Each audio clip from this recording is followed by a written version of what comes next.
WhatsApp ஸ்டேட்டஸில் cinema பாடல் பின்னணியில் அறிவாளை கையில் வைத்து மிரட்டும் வகையில் வீடியோ வெளியிட்ட வாலிபர் கைது. அறிவால் செல்போன் பறிமுதல். பொது அமைதிக்கு பங்கம் விளைவிக்கும் வகையிலும் ஜாதி மோதலை உருவாக்கும் வகையிலும் சமூக வலைதளங்களில் வீடியோ வெளியிடுபவர்கள் மீது சட்டப்படி நடவடிக்கை எடுக்கப்படும்.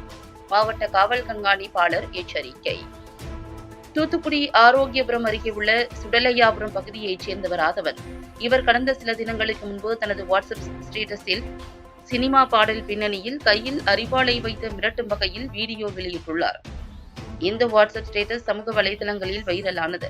இதைத் தொடர்ந்து இவர் மீது தாளமுத்து நகர் காவல் நிலையத்தில் புகார் அளிக்கப்பட்டது.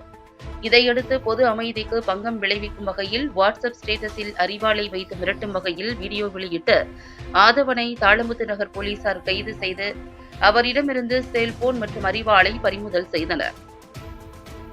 இது தொடர்பாக மாவட்ட காவல் கண்காணிப்பாளர் பாலாஜி சரவணன் வெளியிட்டுள்ள அறிக்கையில், தூத்துக்குடி மாவட்டத்தில் பொது அமைதிக்கு பங்கம் விளைவிக்கும் வகையிலும் ஜாதி மோதல் உருவாக்கும் வகையிலும் சமூக வலைதளங்களில் வீடியோ வெளியிடுபவர்கள் மற்றும் சாகசம் என்ற பெயரில் இருசக்கர வாகனத்தில் வீலிங் செய்து வீடியோ வெளியிடுபவர்கள் மீதும் சட்டப்படியான நடவடிக்கை எடுக்கப்படும் என எச்சரிக்கை விடுத்துள்ளார்.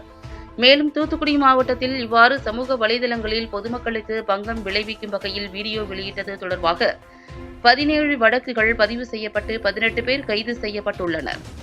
ஒருவர் குண்டர் தடுப்பு சட்டத்தில் கைது செய்யப்பட்டுள்ளதாக மாவட்ட காவல் கண்காணிப்பாளர் தெரிவித்துள்ளார்.